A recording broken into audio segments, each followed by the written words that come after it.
Olá pessoal, como prometido, o programa Papo com a Gente, com a Paloma de Paula. Seja bem-vinda. Obrigada. Paloma, fala um pouco sobre você. Eu sou comunicóloga, sou formada em comunicação social, pós-graduada na área de comunicação e hoje trabalho com gestão de comunicação na área de impacto social e transformação, principalmente focada na área de vulnerabilidade materna e inclusão, né? Vulnerabilidade materna de mães que têm filhos com alguma deficiência. Você me falou um pouco sobre ter uma filha com uma deficiência. Sim. Como é isso para uma mãe? Sim, descobri que a minha filha tinha uma deficiência quando ela tinha 2 anos e meio.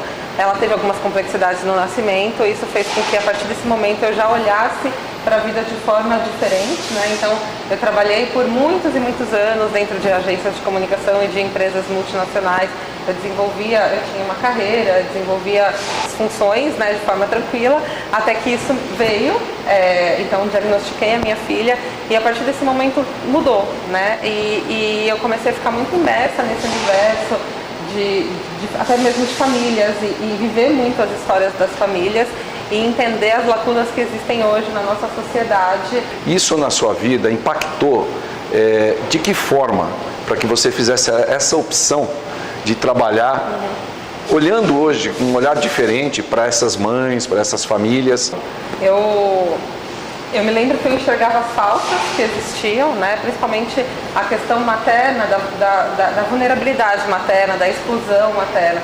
Claro que existe todo um trabalho com as crianças, né? Hoje a gente tem várias iniciativas de inclusão que são muito desafiadoras ainda, mas eu via que as mães eram deixadas muito de lado e reclusas até da sociedade.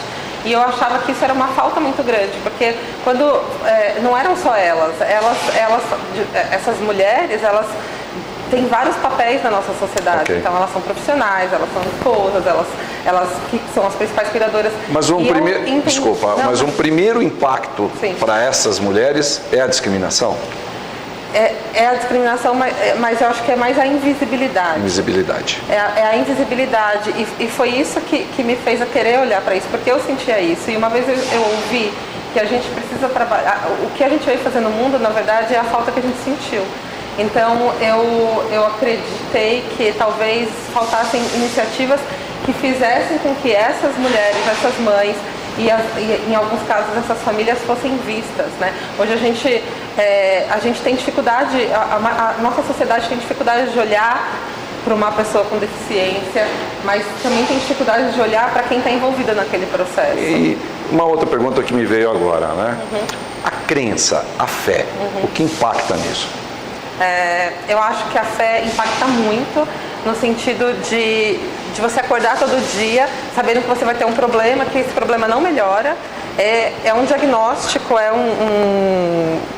uma deficiência, não tem muito o que fazer a respeito. Então, se você não buscar dentro de você e se conectar com outras pessoas que estão passando pela mesma coisa que você, naquele momento, você não tem essa força. Então, eu acho que é isso. Essencial, né? Aqui em Itupeva nós temos a APAI, que cuida dessas crianças com deficiência intelectual. E hoje a APAI ainda não se faz tão conhecida dentro da cidade, essa questão de ser visível. O que você acha importante que para a entidade e para que a cidade, a comunidade entenda da necessidade de ajudar e acompanhar a APAI de Itupeva?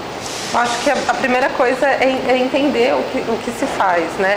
Entender o impacto que isso tem. Acho que a gente, às vezes, pensa que a gente está ajudando um grupo, ou que a gente está olhando para um grupo.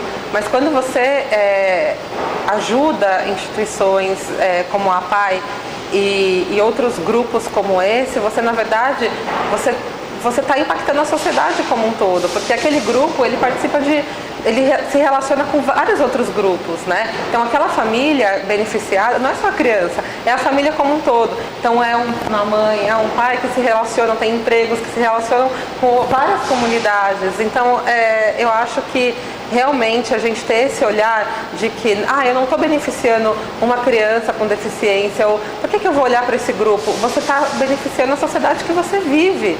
Uma coisa que ainda me desperta uma curiosidade bastante grande. Você, uma jovem que tem uma filha há 6 anos, né? Que veio, descobriu, ela já tinha 2 anos e meio, então estamos falando em 3 anos e meio dessa realidade. O que mudou para você como mãe? Na verdade, mudou a forma de enxergar a vida mesmo, de enxergar o que realmente importa, o que realmente move, né? Então, a partir do momento que eu fui entendendo o que movia na minha casa, com a minha filha, eu entendi que isso podia também ser feito para fora. O que você considera da importância, da presença do poder público dentro dessa realidade? Eu acho que é importantíssimo o poder público estar dentro, de forma ativa e verdadeira. Precisa entender o que se passa dentro dessas famílias e realmente ouvir, porque as próprias famílias trazem muitas necessidades. As próprias crianças trazem os pacientes trazem muitas necessidades. E você desenvolver o que realmente vai mover aquilo, o que realmente vai transformar. Porque eu acho que às vezes a gente se preocupa muito, eu tenho uma verba que é destinada para isso, mas como que essa verba está sendo utilizada? Realmente está transformando?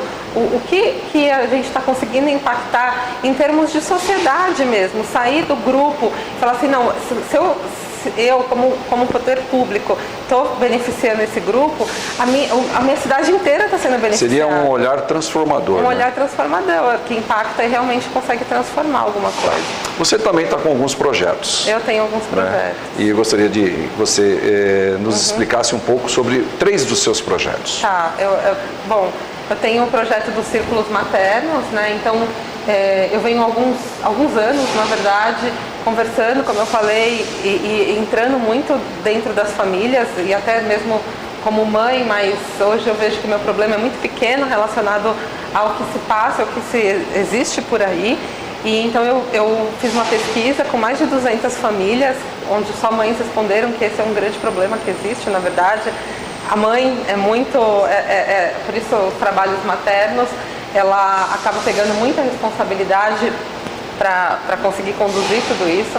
Então a gente tem os círculos maternos, que são espaços acolhedores, onde eu utilizo metodologia da comunicação não violenta. A gente cria esse espaço para que cada mãe consiga falar dos seus desafios, e que todas as pessoas escutem de forma empática e ela se sinta acolhida, e com isso também busque se identificar e outras se identificar com ela também, no sentido de divisão de desafios, né?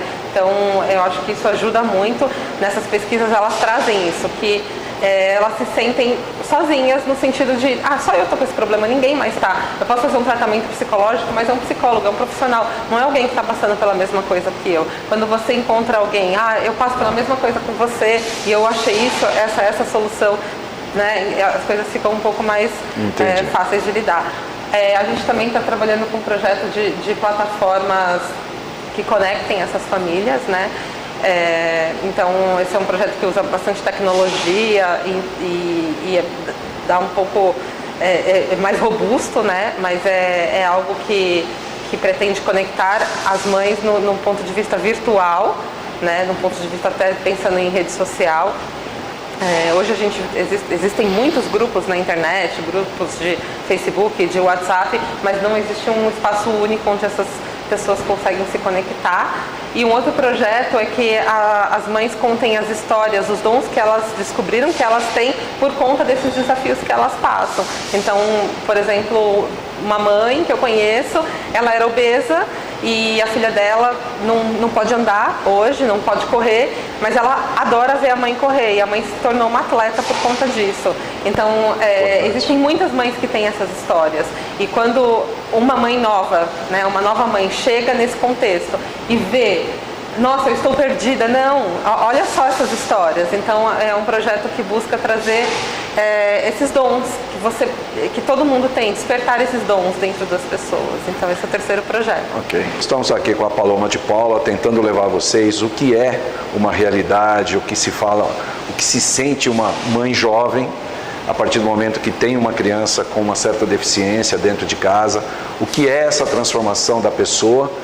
E também para que todos nós aqui, a nossa comunidade, a nossa cidade, comece a ter um olhar um pouco maior para a PAI, para essas jovens, para essas crianças, e possamos realmente nos doar de alguma forma dentro desse projeto. Paloma, obrigado pela presença, foi muito esclarecedora. Eu acredito que os nossos amigos tenham também gostado e numa próxima oportunidade podemos estar novamente falando e você trazendo um pouco mais de conhecimento dessa área para nós aqui. Imagina, Valmir, eu que agradeço. Também queria aproveitar para fazer uma chamada, né, para que as pessoas, no geral, olhem para essas famílias, olhem para essas mães e que procurem projetos, não especificamente os meus projetos, mas existem outros também, que realmente movem, né, e que impactam esses grupos e que através desses grupos a gente consiga impactar e transformar a nossa sociedade. Lembrando que o Papo com a Gente é para você.